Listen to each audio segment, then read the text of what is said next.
time. Okay. Well, and I do want to mention one thing is that I think we need to do this at least for the first few episodes and just mention that all of the opinions expressed in this podcast are our own and do not reflect the opinions of the organizations for which we work or the recovery community at large. No, not even close. Yeah, I would actually save that and play that at the beginning. That should be the intro. Okay. I like that. All right. I like that. That works for me. Explosion. All right, Buzz with Suds, episode 2. Steve Lesnikowski, Richard Zombeck. I think today we are going to do a little interview about Richard.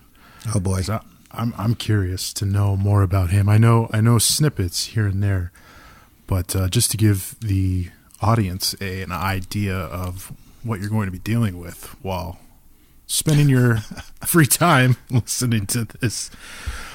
So, what do you think, Rich? Did you actually write things down? I didn't write anything down. Really? Good for you. Why? It takes away from the authenticity of the process, I believe. Because writing things down is inauthentic? No.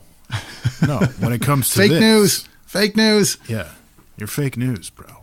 No, when it comes to this, I mean, why write things down? I mean, maybe in the future if you think it's necessary, but I don't know. You talk about the feelings that you had, preceding the first drink, and then what that drink did for you, and then you can talk about the pain and suffering hereafter and the success now. Simple. All the pain and suffering has been in sobriety, Steve. You know that. That's unfortunate for you. I'm sorry. So the before and after, huh? So like any good 12-step program, right? Before, during, and after. The thing, most of my drinking was a blackout, and most of my memories of childhood and prior to drinking were a gray out. So my memories are a little fuzzy. I know that as a kid, I was super sensitive. Mm-hmm. I had a lot of fear, not like, terror, but fear. Fear, anything in specifically you're just this kind of low level sense of impending doom and negative projected thinking. And, I heard a guy once at a meeting say, I was in 3rd grade and walking home, and if I had gotten home and my entire house had been burned down and my family was killed, I wouldn't be surprised. Mm-hmm. Right. So it was like I saw plane crashes. I knew that one was coming down on my house. Every day at school was, every day at school was, if there was a nuclear war, I was living at ground zero. Right. Right. That kind of thing. And I don't think I realized that as a kid, because to me it just seemed normal to feel that way, right? It's like as I grew up and when I got sober and things started getting explained to me, that I realized what a horrific way to live that was, right? It was always like, these kids are going to beat me up. I'm never going to be good enough. My parents really don't love me. I'm probably adopted. I really don't belong here. It's like, being in a playground and having like 5 or 6 friends and just kind of tooling around and playing and stuff. And one kid says, hey, we're all going to my house after this. And I automatically assume that that kid doesn't mean me, right? That I'm not, he means everyone else, but I'm not really invited. It's the other kids that are invited. Okay. And that's how I lived a lot of the time in retrospect, right? At the time, like I said, it's when you're like that, I think it's perfectly normal for you to be that way, and always trying to figure out what was wrong with me and why I was the way I was and what's this all about. And I mean, I had shelves and shelves and shelves of self-help books. And at one point I wanted to be a Episcopal minister and, to find out the big secrets of life and all that crap. And my drinking, my stuff was mostly booze. I mean, I smoked pot and stuff, but everything else kind of scared me because I thought, you bang one vein or you take one pill and that's the thing that's going to kill you and it's all over. I thought at least with drinking I could control the rate at which I died. Okay, makes sense. You know, so I wasn't really big into the drugs and stuff, and I wasn't a really big drinker in school. The kids that I went to school with used to go to the golf course and, you know, get drunk on the 19th hole and bring kegs and 30 packs, and that just wasn't my thing. I'm not really sure when I started drinking. I mean, I did a lot of things for relief as a kid. I worked on the high school radio station in junior high school. I was actually one of the youngest kids to get an FCC license in the state of Massachusetts. Wow. And I got it in ninth grade, I think. We had a middle school that went 7 to 9, and then 10 to 12 was at the high school. And I used to take the school bus from middle school, or junior high school, we used to call it at the time. I'm old. And go to the high school and do a 2-hour radio show. And I played tennis and soccer and baseball and, you know, track and all kinds of stuff. And I was a pretty active kid, and we had a lot of kids. So from the outside, you seemed like a well-adjusted kid. Yeah. Right. But on the inside, on the inside, there was always this kind of underlying fear, you know, of like not fitting in, of not being part of. I got hooked up with kind of fringy groups in AA early on, in at least here on the North Shore. This time getting sober, and I got sober in Cambridge, and I also got sober in North Carolina. But I'm talking like, you know, 2, maybe 3 weeks of sobriety. And I went to AA in North Carolina, and I think I went to 2. And I started going to AA here the last time I got sober, and I got hooked up in these little tiny. They're more like group therapy, you know, 6, maybe 10 people at the meeting, as opposed to the, you know, 50, 80, or 100 that I go to these days. And they talked a lot about unfounded, ungrounded fear, impending doom, and I was probably about 5 or 6 years sober when I asked my mother if I had a lot of fear when I was a kid. And my mother's French, and which isn't really a ringing endorsement. my mother's French, and she said, well, I mean, you were worried. And I was like, how old was I when you noticed that I was worried? And she was like, well, about 3. So I was like worried. It was evident to my mother that I was worried at 3, and she knew there was something. My father's family has a lot of alcoholism in it. And I think mothers can tell, right? I think mothers can tell when their kid's just a little off, and there's something not quite. And she knew that I was definitely going to be one of those people who should not drink. And my dad's father was an alcoholic, and, you know, during the Depression. So and a cigarette salesman. Oh, nice. And yeah, very so nice. a lot of stories. He worked for Ligament Myers, but he would come home drunk and basically had, you know, spent all his money on booze, and when they were trying to pay the rent and stuff like that. So obviously my dad has fond memories of alcoholism. And it definitely, in my family, it definitely ran in the family. I drank a little bit in high school. I probably got drunk here and there. But again, you know, watching the other kids, it wasn't my thing, and I thought it was kind of gross. And then I moved to Europe, and I think that's where it really took off. Is I really started drinking there. I was living and working in Switzerland. I was in the hotel industry. We were working long hours, and we'd go out after work and drink. And when I got back to the States about 5 years later, I worked in restaurants and was immediately attracted to going from 5-star restaurants with tableside service, flambe, and carving, and running an entire wait staff, and to dive bars, like dive bars that Nice. smelled like, dive bars that smelled like puke and Pine Sol. Yeah. And I drank behind the bar, and I drank while I worked, and I ended up running a bar in a large chain in the Boston area. They own about 11 pubs, and every single one of them smells like puke and Pine Sol. And you know, and looking back on it, it was I think there were two reasons for that. I mean, I'm sure there were a lot of other reasons. I had a lot of fun. I played darts. There were pool tables. There were jukeboxes. There were college kids. I was in my 30s. Like-minded individuals. Yeah, and I could drink how I wanted to. Right. And with the crowd that was in there, which was a lot of townies and people that work for the school and bikers and blue collar people, I think there was a part of me felt superior, and not only that, but if I passed out, no one was going to say anything and go, "Wow, boy, you really drink a lot," because they all drank a lot too. Yeah. I mean, I'll never forget this one guy who he used to order. We used to have to get him cases and cases and cases of Miller Lite because he was trying to lose weight. But he'd drink like 30 of them, and we'd be like, dude, what does it matter at this point?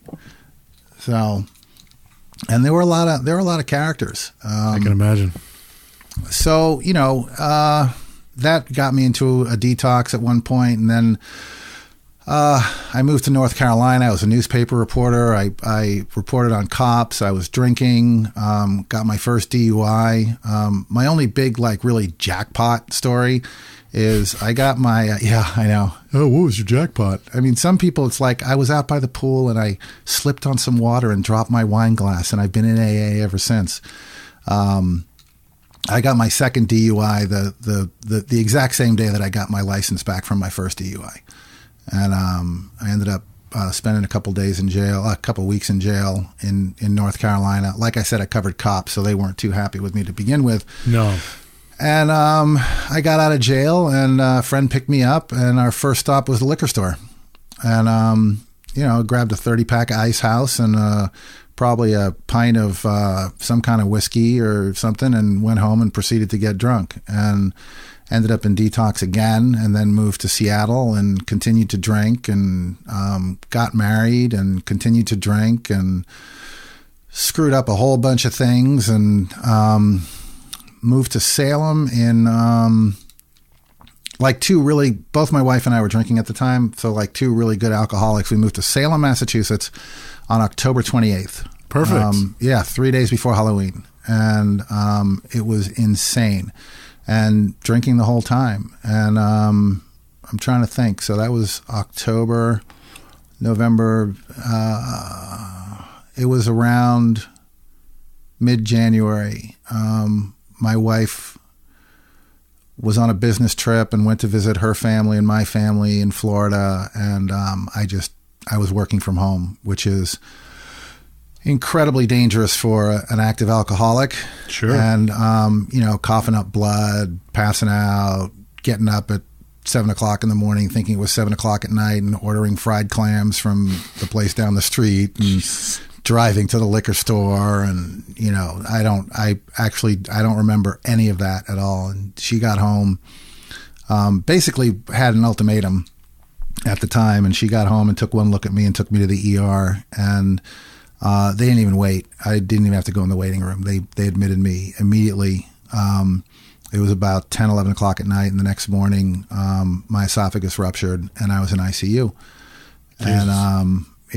And I was complete renal failure, ruptured esophagus, 2% chance of living, and woke up probably on the 6th floor or somewhere around there in Salem.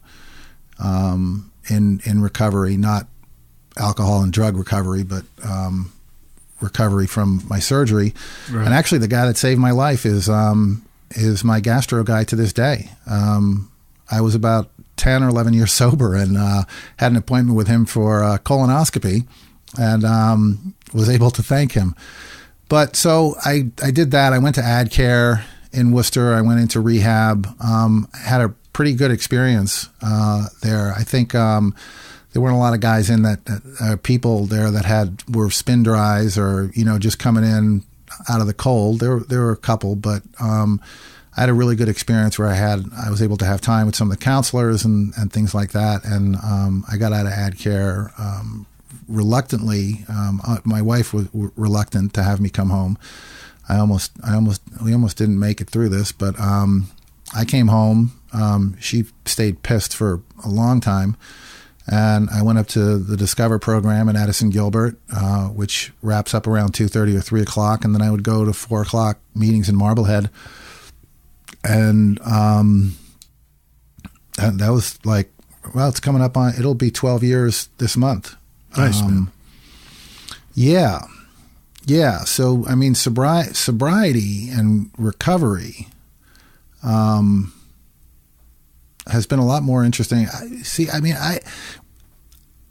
I do speak at AA meetings every once in a while, and I don't really like to. I also don't like what you and I are asked to do sometimes, which is, tell our stories and present on our jobs and on our history and stuff. Because, I mean, my story, I want my story to be, I was driving 110 miles an hour through the desert with helicopters chasing me, and I had a backseat full of meth and handguns, because I've heard those stories. Yeah. And that's what I want, is helicopters chasing me. But my drinking was mostly, pathetic, stumbling, crapping my pants, falling down drunk. Yeah.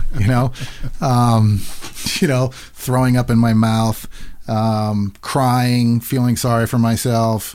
Yeah. Just a douche. And my sobriety has been wrought with emotion, insight, to use probably a much too important term. Tiny little moments of enlightenment. Spiritual awakenings, sure, or whatever, and and finding out what that is, trying to understand exactly what spirituality means for me, and where I get my help and answers, and how I live sober, because and this, you and I have both run into this in the job that we do. Particularly in the field that we do, that, somehow 3 months or 6 months is just an incredible amount of time, and you should be so proud of yourself. And what a wonderful power of example you are.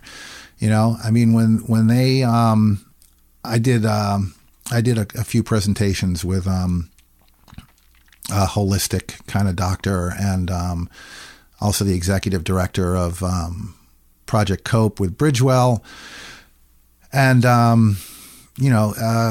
talking to clinicians and nurses and nursing staff and things like that. And a couple of years ago, actually a year ago, because I've been at this job for a year, I went to one, and they had this kid up there that they were parading around who had he was sober 6 months, and people were talking about it like it was the most incredible thing in the world. And it is, don't get me wrong. 6 months that's great, but 3 of those months for him were locked in. Right. They're locked in a confined environment. Locked in a detox and it's structured. Or, a sober home or something like that. Right. I don't know. I mean, I have a lot of trepidation around talking about long-term sobriety, only because, it means a lot of different things to a lot of different people. And, sure. And I also see people who have a lot of long-term sobriety who are basically miserable and for lack of a better term, kind of assholes. And I would watch those people and think to myself,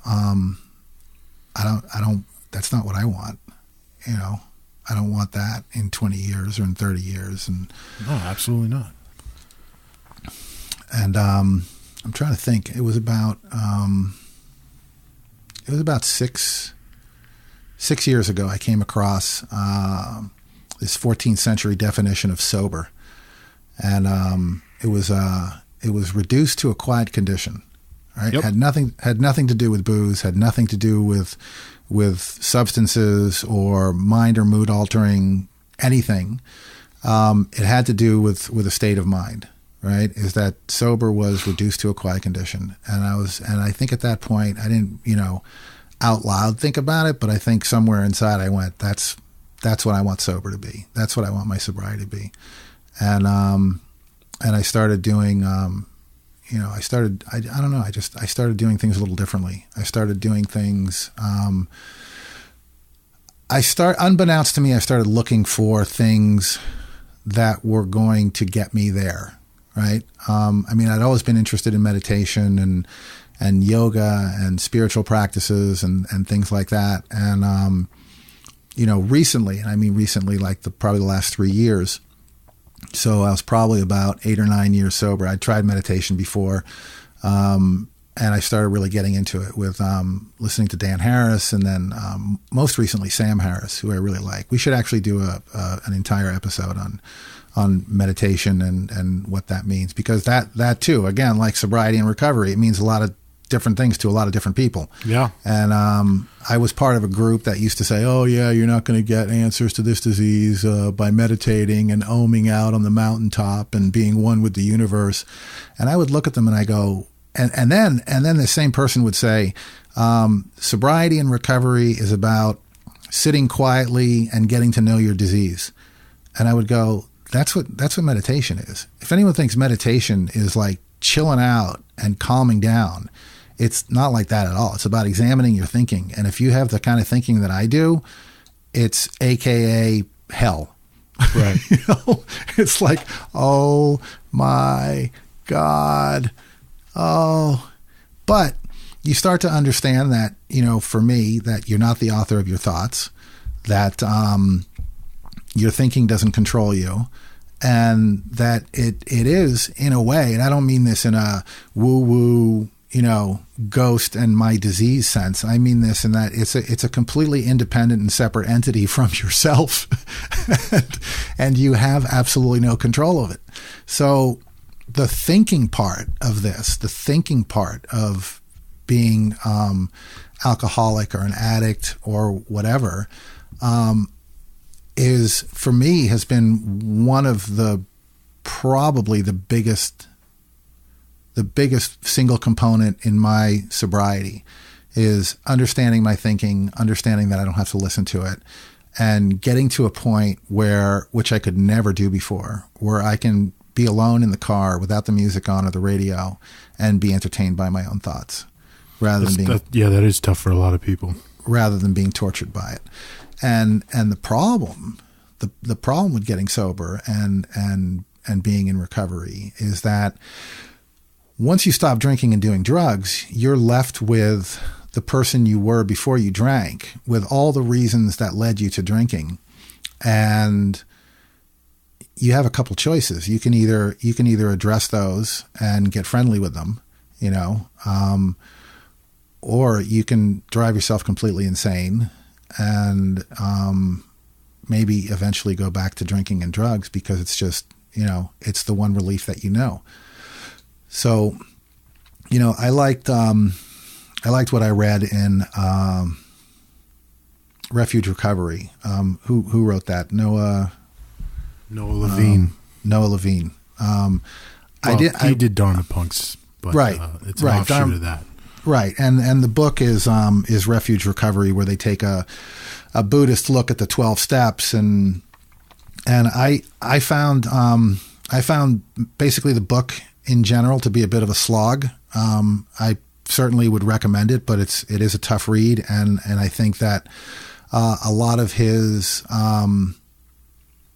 theories and philosophies around recovery are very rigid, and can set some people up for failure.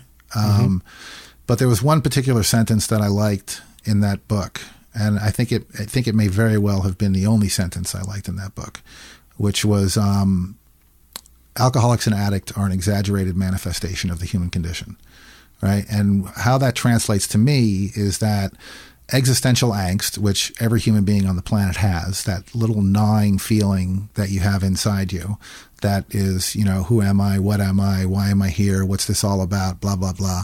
Everyone has that, but not everyone drinks themselves to death over it. And to kind of have a hokey kind of analogy to this, it's kind of like I wear my existential angst on the outside, right? I can't have a bad day and go home and take the edge off, right? Because that's going to lead me to, it won't even be 2 drinks. I'm pretty much convinced that if I were to start drinking again, even after 12 years of being sober, I would probably be dead in a couple of weeks. Absolutely.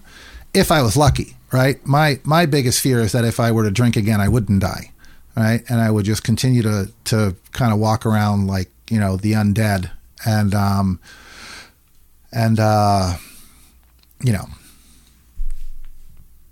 get back to pretty much how I was before I got sober, which was, it's a horrible way to live. And then when you first get sober, I'll tell you, Steve, one of the best things anyone ever said to me when I first got sober was, this is going to suck, and it might suck for a while, but it's going to get better.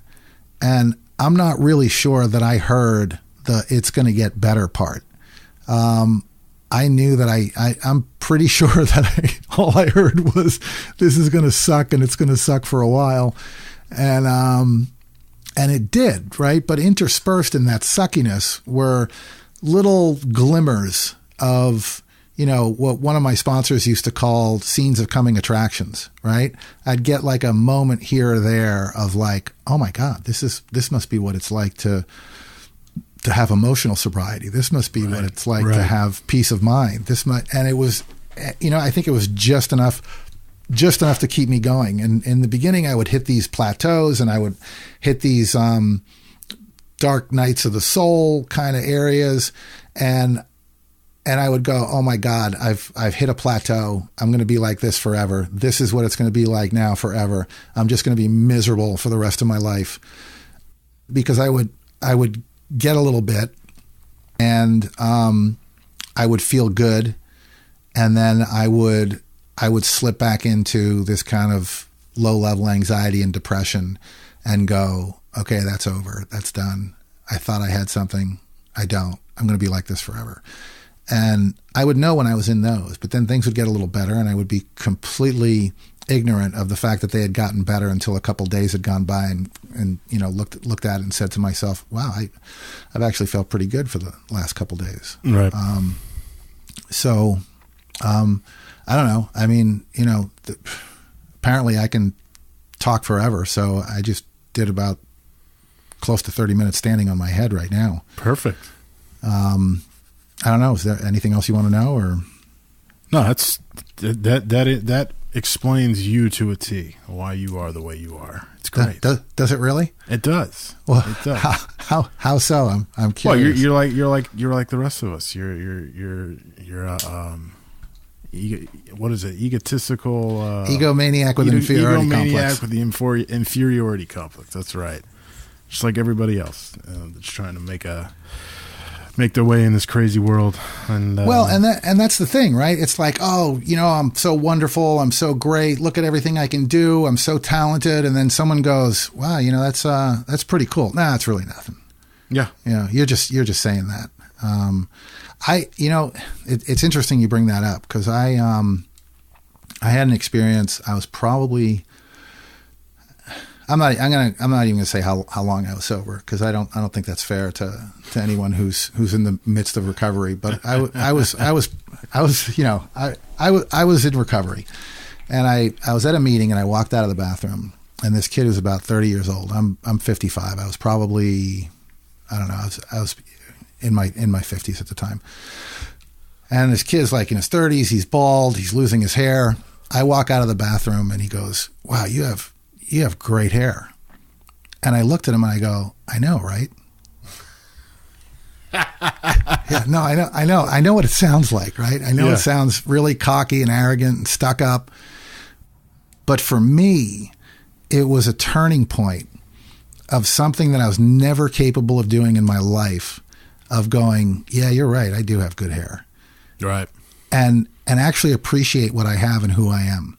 Mm-hmm. Right. And it was that one little moment that just kind of dominoed into everything else in my life, where when someone said, wow, that's really cool. And I'd be like, yeah, that is, I put the recovery binder up, right? The website. Sure. I'll put a plug in for it right now, because anyway, we're going to be hosting this show on Recovery Binder. It's recoverybinder.org. And I was in one of the therapist's office, and he said, that's a gorgeous website. And I go, right? Isn't it? And he goes, oh, and you're modest too. And I looked at him, I go, why is that? What's wrong with that? And I and he is a therapist in recovery. I said, do you know how long it took me to be able to appreciate myself and what I can do and what I'm capable of? It took years. It took years to be okay with acknowledging that to me is sobriety, right? Reduced to a quiet condition. Yeah. Why should I walk around in life worried about, which is what I do most of the time, right? I don't worry about what I think of me because I already think that I'm a piece of crap. That's my starting point. That's my baseline. But I walk around thinking what you're thinking of me without you even telling me what you're thinking of me. But I already assume that what you're thinking of me is negative, right? That person doesn't like me. Look at how he's looking at me. Why did he say that? And I still do it sometimes. I mean, I do it with you sometimes because I like you and I want you to like me. Absolutely. And you have your baseline is just to be a sour individual most of the time. Yes. And my natural inclination is to take it personally, to not be, hey, what's wrong? That question is like, are you okay? That's not, I don't care if you're okay. I care if you're okay with me. Right? There's a big difference. Exactly. Did I do something wrong? Is he mad at me? Does he want to get into it? What's going on? Because I could really give 3 wet farts how your day's gone. Correct. And that has caused me a lot of strife over the years because most people I've interacted with are, full of self-centered fear. Yeah. And I wasn't aware that they're full of self-centered fear. So it turns back into, oh my God, what's wrong with me? What am I doing wrong? And so on and so forth. So yeah, no, I totally get that. Right. And the thing is that this is where this kind of stuff comes in to what we do for work, right? Is that the better I understand myself and the better I understand how I'm affected, and the more I'm willing to look at that, the more open I am to pointing it out in other people, right? And it doesn't. I'll give you an example. Not an example of a patient, but I was listening to Sandy B one day, and he's an AA speaker, and he does this kind of off the books, unsanctioned conferences. Well, he did. He died in 2007. He died in 2007 at an AA meeting, by the way. Wow, what a way to go! Yeah. And he, it's unsanctioned by Central Services, and he recommends a lot of literature that's not approved by AA and stuff. And why is it not sanctioned? Because it's a lot of it is 11th step stuff, right? The spiritual stuff. The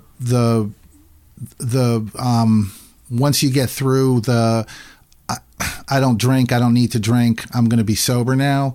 There's a point in a lot of people's sobriety, whether or not this is anecdotal or not, or a myth, where it's like, wow, really, is this all there is? Right. So he kind of opened up this Far Corners retreat for people who had a level of sobriety where they were ready to move on to the next step. Right. People in the Peabody group or the chemical group and stuff like that call it emotional sobriety, right? The second part of AA and sobriety.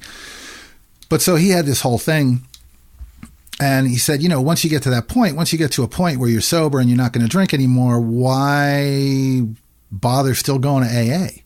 Right. And the answer that you're expecting from a lot of people is that it's the only way to remain sober and blah, blah, blah, and all that. And he did say that, but what he also said is that when you get something, when you get some kind of awareness or enlightenment, and I'm using those terms very loosely, right? I'm not using those like you walk around and everything's fine and you're one with the universe and blah blah blah. It's a very complex and overused term for a very simple thing, right? Is that when you get to a point in, this is about recovery and sobriety, so let's just talk about that. Okay. When you get to a point in your sobriety where you're comfortable, where you're okay, where you're, for the most part, imperturbable, right? Which is a lofty goal, right? And I would say that I'm pretty much there about 70 to 75% of the time, which means I still fly off the handle. I still get disrupted. I still get pissed off. But for the most part, there isn't a lot that really, really bothers me. On the outside, I may be, passionate about things, but there's not a lot that I lose sleep over. Let's put it that way. Okay. And what he was saying, and this is not coming from me, this is coming from Sandy B, is that when you've gotten something out of your sobriety that's more than just not drinking or using, you continue to go to meetings because you want other people to get it too, right? There's a level of compassion to it that gives you the ability to want to spread that joy and happiness and love and calmness, and not to go around and go, well, you're doing this wrong. It's like, look, I'm here, right? I've done this. I've been doing this for a while, and my life has gotten better. And it came from right? And so I'd have to point you and other people to that specific recording, because if you look up Sandy B and Far Corners retreats or Far Corners meetings and stuff, there are probably about 6 or 7 of them, and they all sound the same. But if you listen to every single one of them, in every single one of them, there's something that's a little different and something that's a little more off the cuff or ad-libbed, or because he just kind of goes on these. He's got a set script, I think, that he likes to touch on, and then every once in a while he'll go off script and talk about some other things that are of interest, or he'll take questions from the crowd or whatever. Okay. Yeah, I'd love to hear more about that. Point me to that. But for me, sobriety has been it's been sobriety. It's been mine, right? It's what I want it to be, and I got I got to a point where I kind of understood that, as long as I don't drink, and for me, it's like I don't put anything minor mood altering in my body. Mm-hmm. I don't do pain pills. I don't do antidepressants. I don't do anti-anxiety, and I don't care if anyone does. Right? It's like I said, that's my definition of sober for me. I don't define what sober is for anyone else. If someone wants to consider themselves sober and they're drinking on the weekends, it's not my business. And did I care? I cared for a long time, right? How come they get to do that? How come he gets to smoke pot? How come, that goes back to that self-centered fear, right? Like, how come they get to do it? Right. Well, they get to do it because they can. Right. And I think a lot of what drives stigma in certainly 12-step is that self-centered fear, right? Like, oh, well, that guy gets to take methadone and I can't. Why can't I? Right. Right. And the issue is, who cares? Yeah. No, it's really that simple. Who cares? Truly, who cares? Yeah. I mean, for me, sobriety and recovery, 80% of this has been accept the things I cannot change. Mm-hmm. Right. And what's funny, and we should probably wrap this up because we're going on close to 40 minutes here, but what's funny, and you and I have talked about this before, is that none of this is new, right? None of this is, and psychiatry and psychology do the exact same thing. They rediscover something that's been around for 2,000 or 3,000 years. Mm-hmm. They slap a label on it, and now it's revolutionary therapy, right? Yeah. And because I got into meditation, you can't get into meditation without at least getting some hints of Buddhism. And because I got into a little bit of Buddhist philosophy, I got into Stoic philosophy. And the Stoics were, one of them, Epictetus, or I don't even know how to pronounce it. He was a slave, and he was lame because he had been beaten by his master, and he became larger than life and prominent Stoic philosopher. And people were writing down what he was writing. And there's a book it's called something like On How to Live or Living Life or whatever. And the very first chapter, and I had this argument with my sponsor, and I said, Nothing that's in AA or in 12-step programs is new. It's a conglomerate and a collection of things that's been around for years. And he looked at me like I had three heads and basically told me that I was full of it. And I opened up Epictetus on my phone, and I read him the first 3 paragraphs of the book. And I looked at him, I go, what does that sound like? And he looked at me and I go, it sounds like the Serenity Prayer, doesn't it? And nice. It was written like 2,500 years ago. So, it's that, except the ththings I cannot change. Yeah, right. Absolutely. Which is an incredibly difficult thing to do. But I think it makes up a huge part of my sobriety anyway, of what keeps me relatively sane. Relatively being the operative word. Right. Well, and certainly the actions behind that prayer as well. Not just saying the prayer and expecting something to happen. There's a lot of action that takes place. At least there is for me. Absolutely. All right. Well, you want to wrap this up for us there, Steve-O? So I guess tune in next time where Richard's going to do the same thing, but opposite.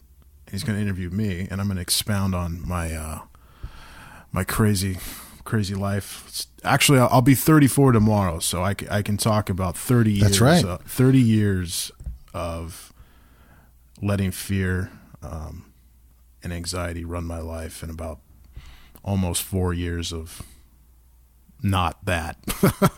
Yeah. So So check in next time.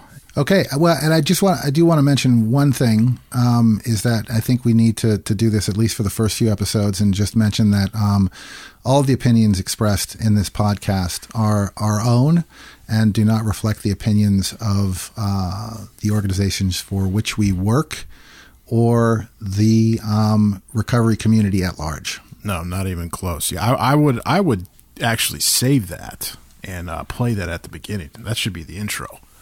Okay. I like that. All right. I like that. That works for me. Okay. Richard Zombeck, Steve Lesnikoski signing off for now, and we are Buds with Suds.